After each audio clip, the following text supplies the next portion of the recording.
All right, let's introduce you on how to use this. This is practically magic. Every man I've ever experienced who actually uses it experiences one of the most sudden and significant improvements to their marriage, more than almost any other tool we've taught. The hardest part is to stop the conversation long enough to get yourself a piece of paper. Number one, watch for when you start to feel chemically altered during an interaction. It's really important that you learn how to pay attention to yourself. I'm getting frustrated, I'm getting irritated, I'm getting overwhelmed. Do you know your most debilitating emotions? Mine, after several years of study, is frustration, irritation, but my most common one is overwhelm. I start to feel overwhelmed because she starts saying a whole bunch of stuff. I'm thinking about my other responsibilities. I'm thinking about the other things I need to take care of. I need to make enough money. I need to do this. I need to do that. And I don't even realize that I'm shutting down. I stop moving. I start tilting forward. I start breathing a little bit heavy. I can't even tell usually that I've started to experience it, but she's been watching me long enough now that she does the first grade get your attention technique, which is she just goes silent until I notice she stopped talking, which sadly can take up to a minute sometimes. Do you know your most disruptive emotion? Write them down so that you have them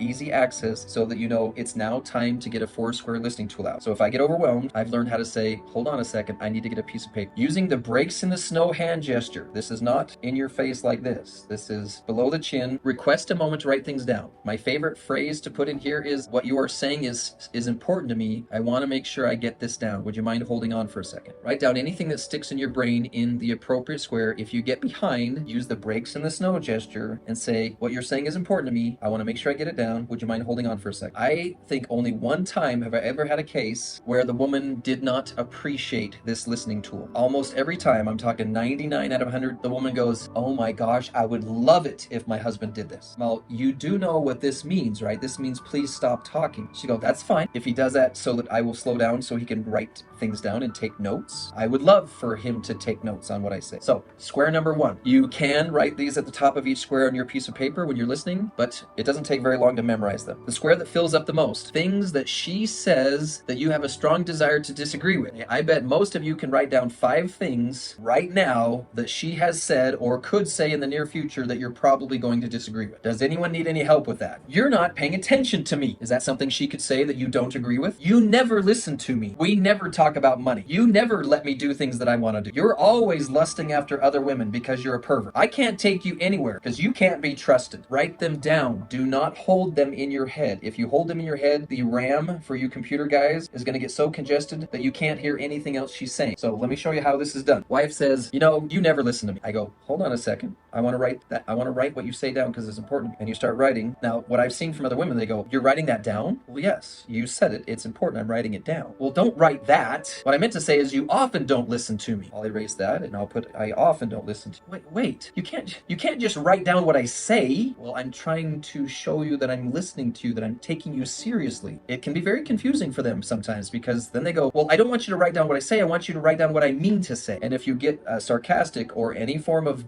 disrespectful, it will blow up in your face. But if you're trying to write down what she says, because sometimes she'll just keep talking. Sometimes she won't stop. Just go, hold on a second. I really want to understand what you say. There's a couple of things that start to happen. One of the things it does is it breaks the normal pattern or cadence of your conversation because the normal cadence doesn't go anywhere useful. One of the next things it does is when a woman is watching you write things down, and they've said this to me, they go, I hate it when he takes notes when I'm talking. And I'm all, why? She says, because then I have to think before I talk. And I'm all, okay, is that a problem? I don't want to have to concentrate when I share my thoughts. And I'm all, do you want him to concentrate when he shares his thoughts? Well, yeah, we're trying to improve communication here. Don't you want what you say, your thoughts and your feelings that you share to be more accurate? Well, yeah. Now, what's really shocking, guys, is if she pulls out a piece of paper when you're talking and she starts to write down the things you say. If you're finding this video helpful or want to help us reach others in need, don't forget to like, comment, and subscribe because it really supports our channel. Thank you.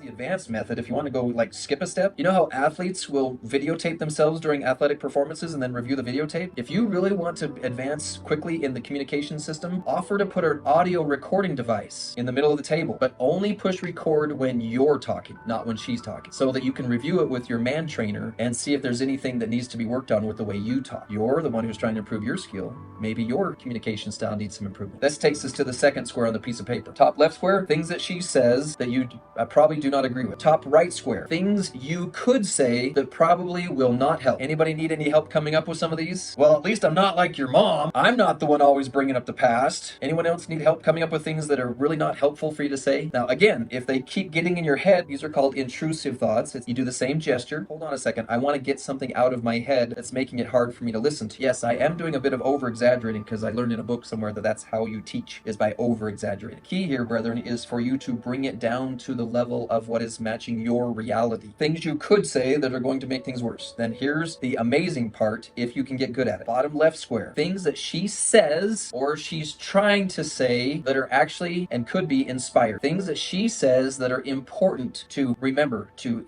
hold on to. What if there actually was pure gold in there somewhere? What if she just doesn't know how to talk in a way that we can hear it? Once I started listening to women as if there's some gold in them, their words, I just need to find it. You married the woman because you valued her. These are some of the basic elements to turning a difficult conversation into an edifying conversation. And please don't wait for her to be the one who does this. As soon as you start to feel it falling apart, just say, hold on a second, it's really important to me that we have an edifying conversation right now. I'm gonna grab some paper. Hardly ever have I had a woman say, no, don't grab paper. I don't want you to listen so closely to me that you take notes. Almost every woman says, oh wow, you're going to take notes while I talk? That's very respectful of you. That means you're really taking me serious. If you've never tried it, guys, please try it. There's about 10 different ways we can use these notes to your advantage. One of my favorite ones is when a week later you go up to her and you say, I've been thinking about what you said a week ago. This is pure gold for women. You've been thinking about what I said a week ago? You can't even remember what I said a week ago. Then you check your little cheat sheet and you look at it and you go, well, you said the following a week ago. They're like, holy cow, you actually remember? Well, I cheated, but I do remember. You have a brain like mine, you're not going to remember naturally, so you cheat. Please, my friends, this is a very small and simple tool that only takes a tiny bit of practice to be good at. The hardest part is just to trigger your brain to go, hold on a sec. You can use your phone as long as you verbalize what you're doing. You can use your iPad. You can use a notebook. I usually use my iPad. I say, hold on a sec. I want to take some notes while you're talking. And she always says, okay. And then I open up a new note on my iPad and I just start typing. I organize it later because I'm just taking stream of thought, whatever. And then I can repeat back what she said. I don't feel stupid because I don't have to go, I don't remember. I don't remember. I don't remember. I hate saying I don't remember.